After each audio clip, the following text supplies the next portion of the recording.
காட்டுமன்னார் கோயில் பேரூராட்சி அம்மா மக்கள் முன்னேற்ற கழக செயலாளர் முத்துப்பாண்டி அவர்களின் இல்ல திருமண விழாவிற்காக வருகை கொடுத்திருக்கின்றோம். நீங்க வேற எதுவும் கேளுங்க.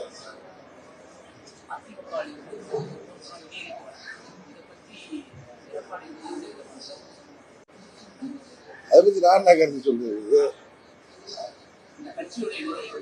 அதாவது துரோகம் என்றைக்கும் வென்றதாக கருத்திடவில்லை. அதே நேரத்தில் அம்மாவின் தொண்டர்கள் அனைவரும் ஒன்றிணைய வேண்டும் என்கிற ஒரே நோக்கத்தோடு நாங்கள் இத்தனை காலம் பொறுமையாக இருந்தோம். ஆனால் அதற்கு வாய்ப்பில்லை என்பதை தெரிந்தவுடன் நாங்கள் 26 சட்டமன்ற பொதுத் தேர்தலுக்கு அம்மா மக்கள் முன்னேற்ற கழகம் எங்களது வழியில் நாங்கள் வந்திருக்கிறோம். அவ்வளவுதான்.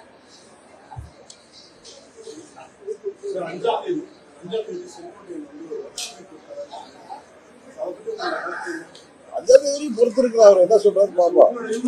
எனக்கு யூகம்லாம் பண்ண தெரியாது.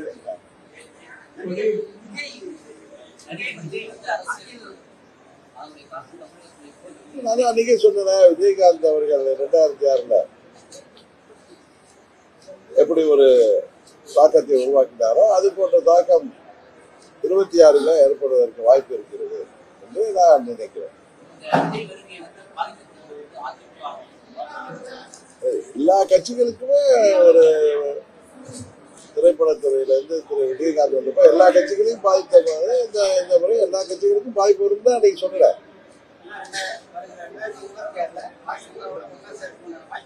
இப்பதானே என் போய் சொல்லிட்டு இருந்தேன். அம்மாவின் தொண்டர்கள் ஓர் அணியில் இணையணும்னு நானும் இதுவரை அதுக்கு வாய்ப்பு இருக்கும் என்று எதிர்பார்த்தேன். அது இல்லை, துரோகம் தலைவிரித்தாடுகிறது. அது கடந்த 1.5 மாதமா பார்த்தா துரோகம் ஊருக்கு ஊரு போய் ஆணவம் அகங்காரம் பிடித்து சவுண்ட் பார்ட்டி மாதிரி ஒவ்வொரு ஊரா போயிட்டு வர்றதை பார்த்ததும் இதற்கு திருந்துவதற்கு வாய்ப்பே இல்லை. ஏதோ துரோகம் நாங்கள் செய்தது சரி என்பதை போல ஒரு எண்ணத்தை உருவாக்கி வருவதை எப்படி அம்மா மக்கள் முன்னேற்ற கழக தொண்டர்கள் ஏற்றுக்கொள்வார்கள்? அதனால்தான் நாங்கள் அம்மாவின் தொண்டர்கள் அனைவரும் ஓரணியில் இணைய வேண்டும் என்பதற்காக நாம் காத்திருந்தது.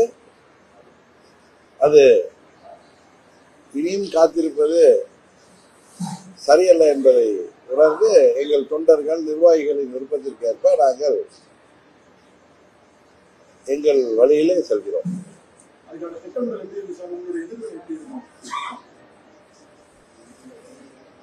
பொறுத்திருந்து பாருங்களேன், டிசம்பர் வரை பொறுத்திருங்களா. எங்களது நிலைப்பாடு என்ன என்பது உங்களுக்கு தெரிய வரும்.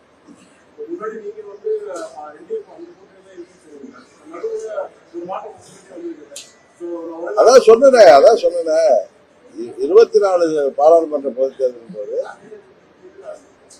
மோடி அவர்கள் 3வது முறையாக முதலமைச்சராக வேண்டும், பிரதமராக வேண்டும் என்கிற ஒரே நோக்கத்தோடு நாங்கள் அன்கண்டிஷனலா தேசிய ஜனநாயக கூட்டணியில இணைந்தோம். ஆனால் இப்பொழுது நடைபெற இருக்கிறது 2026 வர இருக்கிறது தமிழ்நாட்டுக்கான சட்டமன்ற பொதுத் தேர்தல்.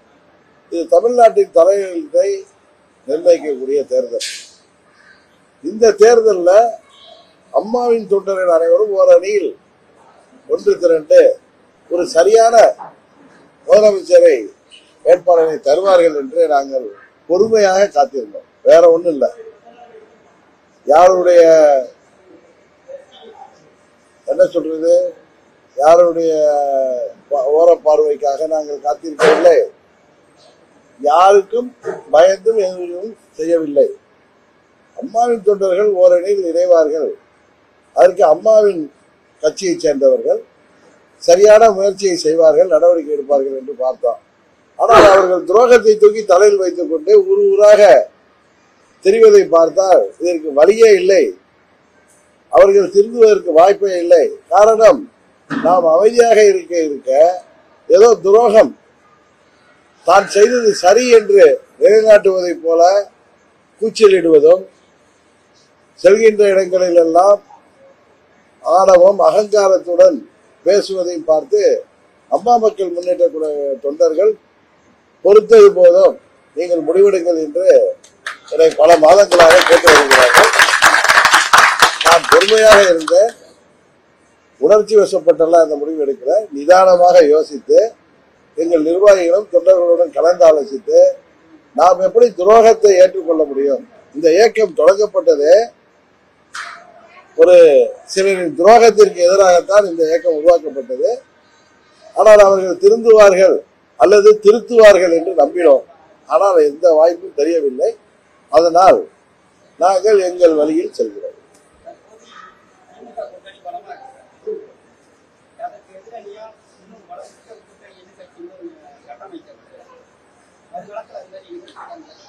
பொறுத்திருங்கள், தெரியல. டிசம்பர் வரை பொறுத்திருங்கள்.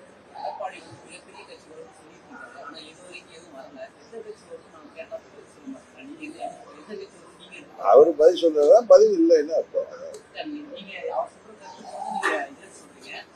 திரும்ப திரும்ப சொல்ற, திருப்பி திருப்பி சொல்றத திரும்ப திரும்ப சொல்ற. நாங்கள் அம்மாவின் தொண்டர்கள் ஓரணியில் இணைய வேண்டும், அதுதான் நல்லது, தமிழ்நாட்டிற்கு நல்லது என்கிற ஒரே நோக்கத்தோடு 21 தேர்தலிலும் நாங்கள் அதற்காக முயற்சி செய்த பாரதிய ஜனதா கட்சிக்கு உறுதுணையாக இருந்தோம். ஆனால் அந்த முயற்சி பலிக்கவில்லை. இப்பொழுது மாண்புமிகு அமித்ஷா அவர்களின் முயற்சி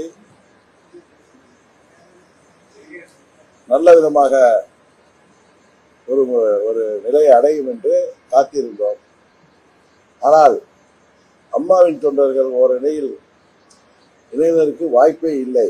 காரணம், முதலமைச்சராக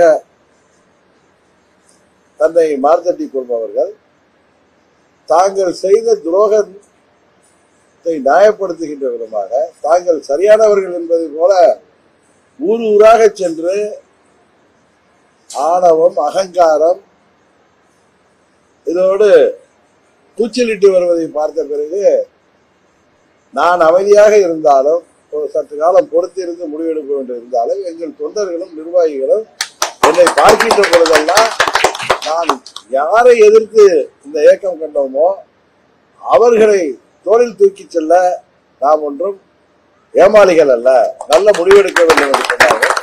நானும் 3-4 மாதங்கள் டெல்லியை சேர்ந்தவர்கள் நல்ல ஒரு முடிவெடுப்பார்கள் என்று காத்திருந்தோம். ஆனால் அதற்கு வாய்ப்பு தெரியவில்லை.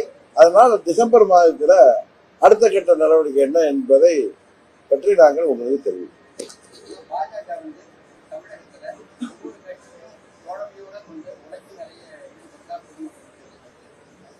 அதை பற்றி எனக்கு தெரியாது. தேசிய ஜனநாயக கூட்டணியிலிருந்து நாங்கள் வெளியில வருகிறோம் தான் சொல்லிட்டு அதான் சொல்றேன். எங்க நிலைப்பாடு என்னங்கிறத டிசம்பர்ல அறிவிப்பேன்னு சொல்லிட்டேன். இதுக்கு மேல நான் தமிழ்ல தானே சொல்றேன். ஓகே.